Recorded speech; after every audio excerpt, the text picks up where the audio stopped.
Good, happy Saturday evening. I'm Riley King, and welcome to this Saturday evening edition of your news, weather, and traffic update right here on the Riley King Radio Network. Let's begin. First up, Bedford High graduates told to share their goodness with the world. At a time when darkness surrounded the world, the class of 2021 stepped up and shined, including the 383 graduates of Bedford High School. TikTok videos lead to suspensions of for two Bedford police officers. Two Bedford police officers have been suspended and will be required to complete diversity training after posting TikTok videos while on duty.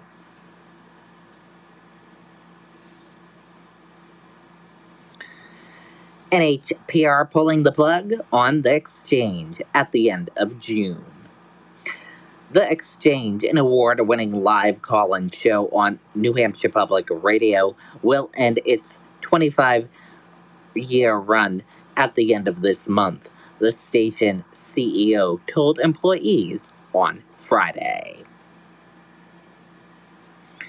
Two dead in Auburn ATV crash.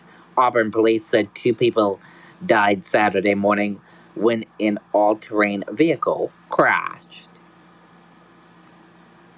The heat is on and masks are off in select schools.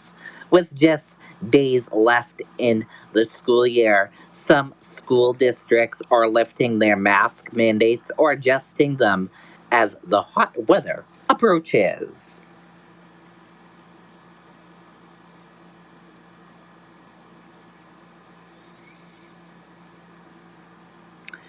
Two police officers shot in Braintree ambushed, expected to recover, chief says. Let's take a listen to that video from WCVB Boston.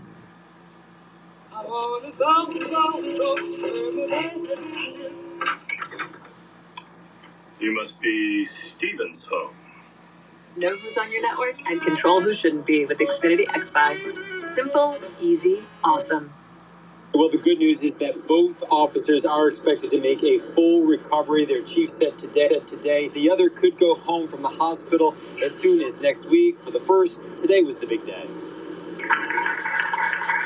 With applause from his fellow officers, his wife at his side, and slings and bandages on his arms, Officer Matthew Donahue left Boston Medical Center one day after being wounded in a shootout. He's in very good spirits. He's very thankful. He has an excellent outcome and expecting a full recovery. Donahue and fellow officer Billy Cushing, along with a canine unit named Kit, pursued a man into these woods after receiving a 911 call from a woman about a domestic incident in this building at the Braintree Village Apartments. She has two firearms on him. One is a revolver. Bang, bang, bang, bang, real quick. Neighbors heard gunshots coming from the woods, then saw the wounded officers carried out, along with Kit and the man who died. They weren't really doing CPR. Like, they were trying to get him back. But you could tell, like, he was already gone. Neighbors say they had occasionally seen 34-year-old Andrew Homan before at the apartment complex. Homan's last known address was on this street in Brockton, where a neighbor says he lived for years with his father. I saw him a few times out in the street, and he just looked very troubled, just acting wild, fidgety. Late today, we received a statement from Homan's girlfriend. She says, in part, quote, "What started as a very private situation turned into tragedy." She goes on to say the actions of Andrew were not like anything I had ever witnessed from him. As is standard, the district attorney will be investigating if this shooting was justified, and a memorial ceremony is being planned for the K-9 unit, KID. Live at Boston Medical Center, David Beating, WCVB News Center.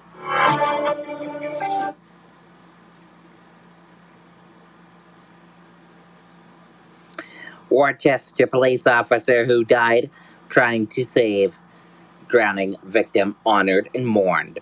Let's take a listen to that video from WCVB Boston.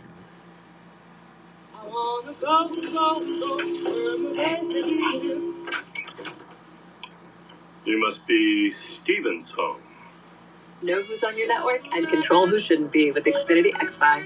Simple, easy, awesome. That family member remembering him as a hero as the community comes out to pay tribute by leaving flowers here on that fallen officer's cruiser. He was a funny guy, but a serious guy when it came to school, when it came to his kids and school and stuff like that. For Officer Familia, family was everything. His wife Jennifer, 17-year-old daughter Jayla, and 13-year-old son Javon, now without a husband and father. He's gonna make his dad proud too, because it was always him and his dad. Baseball, that's what they love together. Nazir Jones says his uncle Manny was a father figure to him. The 38-year-old Worcester policeman died yesterday in the line of duty trying to save a 14-year-old boy in distress in Green Hill Pond. Neither of the two made it out alive. Today, Officer Familia's body was taken by procession to the medical examiner's office as other first responders and total strangers pay their respects to the man who paid the ultimate sacrifice. They put their lives on the line every single day, and it's very important that they're recognized for what they do. And this individual here, he gave his life to try to save a life. The way he died, I believe he's in heaven. The station and his cruiser draped with bunting. The governor ordering flags at half staff. Somebody who jumps into the water attempting to save somebody else, a young boy, that's about as high a calling as you could possibly imagine, and a tragic consequence. And for his family, both in blood and in blue, one thing remains clear. Oh, he was a hero. Right now, there's no word on funeral arrangements for that fallen officer. We're live in Worcester this evening. I'm Peter Iliopoulos, WCVB, News Center 5.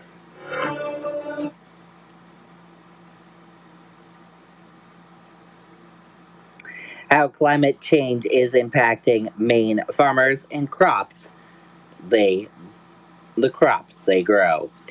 Let's take a listen to that video from WMTW News 8 Maine. Wasn't feeling well, so I headed for the ER, and as soon as I walked in, I coded. I thought we'd go.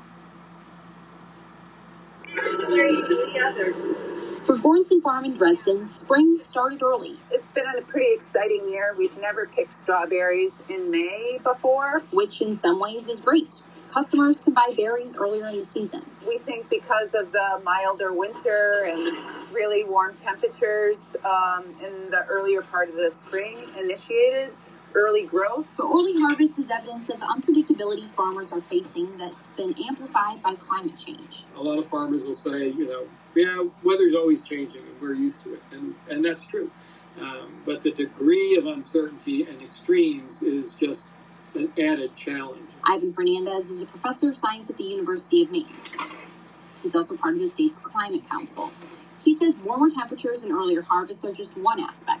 There's also drought and pests arriving earlier in the year. It also brings with it other challenges having to do with the kinds of crops and the sort of the genetics of our crops are geared towards the climate of the 20th century, and now we're living in the 21st century. For Goranson Farm, they had to irrigate crops earlier than ever this year. Really was pretty unprecedented. We went into the winter with a drought. We're coming out with a drought. We're in a drought. Which makes reaping the rewards of their hard work, from potatoes to carrots to strawberries, even sweeter. In Bath, Alice Keefe, WMTW News. Okay, and there you go on that video and that report.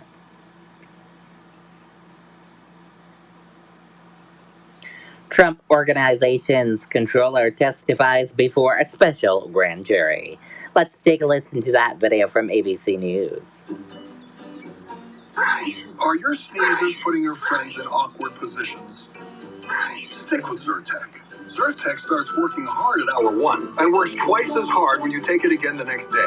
Zyrtec, muddle no more. Former President Trump returning to the political stage, preparing to deliver one of his first major public speeches since he left office. The appearance coming on the heels of two big headlines. ABC News has learned one of the Trump Organization's most senior officials has testified before a special grand jury. And Facebook announcing the former president's ban will last for at least 2 years. That ban put in place after the January 6th Capitol riot. The Justice Department saying about 465 defendants have been arrested in connection with the riot. The FBI is still trying to identify 250 more people believed to have been involved. ABC's Alex Boucher is at the White House with the very latest. Alex, good morning. Whit, good morning to you. And so all of that is happening as former President Trump is scheduled to speak to a group of Trump Republicans today. It's the first time he's spoken since February. And look, we know that both this ban and these criminal investigations are going to be on his mind. Do you miss me yet? Do you miss me? For the first time since February, former President Trump's returning to the spotlight tonight, speaking to Republicans in North Carolina. His first speech in months, and his first of the crucial 2022 midterm season. But while he's speaking today, another of Trump's biggest megaphones has been silenced.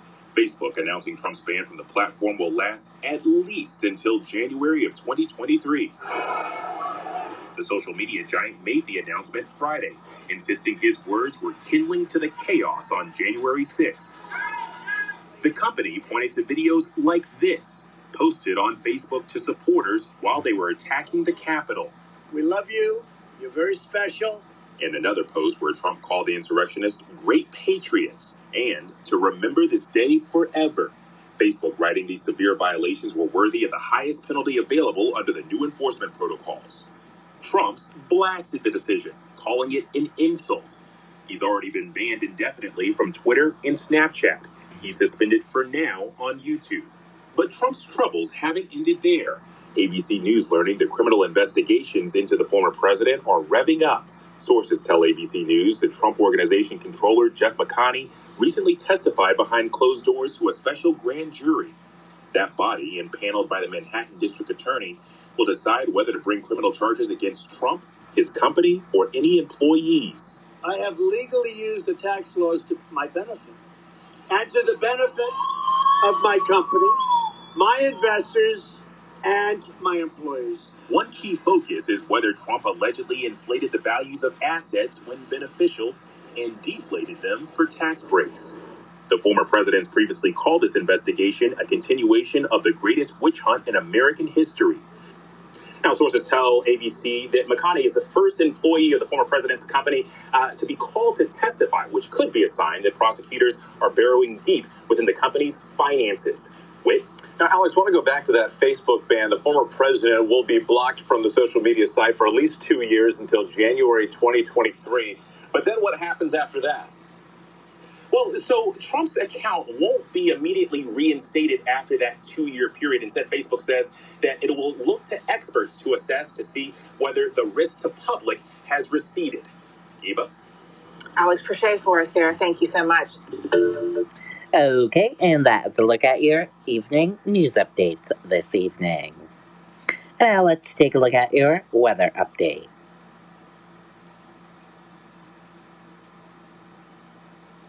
If you enjoyed the heat or did not enjoy this heat today, well, there's even more heat ahead. With that full weather forecast, let's go to meteorologist Eric Wiglar with a full weather forecast. I think what sets us apart is the fact that our technicians live and breathe only chimneys. It's not a part.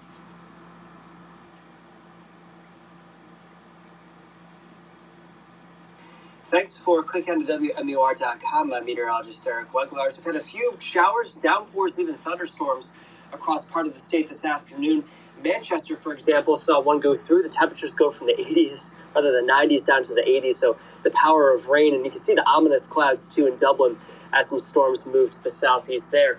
The real change, though, behind the thunderstorm action is across the central part of the state where the dew points have skyrocketed into the 60s and lower 70s. So very soupy feel outside right now, and that will continue over the next couple of days. First cluster moving south now into, say, Merrimack, Nashua, through New Boston, Amherst, towards the seacoast as well. But the main action we're watching, and this will be the focal point for any severe weather tonight, is this cluster upstream in parts of Montreal. Not moving all that fast, at least at this moment, but it'll gain steam and begin to march into parts of Vermont and northern New Hampshire as we go through the evening hours tonight. Behind this, even hotter air builds in before a bit of a cool down for the second half of next week. So this is Futurecast this evening. That cluster up in Montreal will begin to make its approach between, say, 7 and 9 o'clock tonight. And once that moves through, I think the severe threat begins to wind down pretty fast. So it's a couple hours tonight of severe storms north, and that's it. We'll see some additional downpours and storms behind that line. And by tomorrow morning, while a lot of sunshine emerges, we'll see a lot of sun as we go to the afternoon. And there's a potential for a few more scattered showers and downpours, mainly north of Conway and Plymouth up in the mountains as we go through tomorrow night. One more day of that, at least for the interim here, before things clear out. So in terms of severe impacts, I think damaging wind is the primary concern here. A potential for a brief burst or two of larger hail, but I think that's more minimized at this point. For tonight, we're down into the 60s north, upper 60s and lower 70s south, especially where that soup locks in the dew points in the 70s. We'll watch that closely tonight. And for tomorrow, add a few more degrees on from whatever you saw today. Lower 90s from Conway and Plymouth Point south to the Mass border. Warmest in Manchester and Nashua, in the middle 90s there. The lake tomorrow in excellent shape. Winds are very light from the west. The waves are barely minimal, if that. Water temps, though, still very cold in the 60s. Keep that in mind. And we'll do 3 more days of 90-degree weather. So this is a heat wave, this chunk here. And in a few spots, this will be a 4-day stretch of heat with temperatures at or above 90. So some impressive stuff here for this time of year. It feels like temperatures on Tuesday will be nasty, too, near 100 for several spots. So very sticky, very uncomfortable. Good news, though, cold front comes through for the end of next week and drops the temperatures into the upper 70s. With that as well, we're expecting, well, even more rain for the end of next week. Okay, and that is a look at your evening weather update. And now let's take a look at your evening traffic update. And a check of the roadways this evening. In Henniker, you're seeing smooth sailing with some medium-paced traffic. Hopkinton, smooth sailing with a little bit of medium-paced traffic. Bow, Pembroke, and Concord, all smooth sailing. Boscawen and Canterbury, smooth sailing. Chichester, smooth sailing with some medium-paced traffic. Epsom, smooth sailing with some medium-paced traffic. And in between Chichester and Epsom, there's some medium and slow-paced traffic there. Northwood, smooth sailing with some medium-paced traffic. And Lee, smooth sailing with some medium and slow-paced traffic. Durham, smooth sailing. Rochester, smooth sailing. Dover, smooth sailing with some medium and slow-paced traffic. Newington, smooth sailing. And Portsmouth, smooth sailing with some medium and slow-paced traffic. Portsmouth into Maine, medium and slow-paced traffic. Greenland, smooth sailing. Rise, smooth sailing with some medium-paced traffic. Northampton, smooth sailing with some medium-paced traffic. And Hampton, smooth sailing with some medium-paced traffic. Seabrook, smooth sailing with some medium and slow-paced traffic into the border of Massachusetts. And delays of 7 minutes, and delays increasing on Ocean Boulevard northbound and Great Boar's Head. Average speed is 10 miles per hour. On 101, a great ride on 101. Nice and smooth sailing on 101. And then in Hooksett and Manchester area, you're seeing smooth sailing with some medium and slow-paced traffic. Bedford, smooth sailing with some medium-paced traffic. Amherst, smooth sailing with a little spot of medium-paced traffic. And Milford, smooth sailing with some medium-paced traffic. Merrimack, smooth sailing. Nashua, smooth sailing into the border of Massachusetts. Derry, Londonderry, Windham, Salem into the border of Massachusetts, smooth sailing with some medium and slow-paced traffic. And that is a look at your evening traffic watch this evening. And that is it for this evening news, weather, and traffic update right here on the Riley King Radio Network. Thank you for listening and have a great evening. Good night and goodbye, everyone.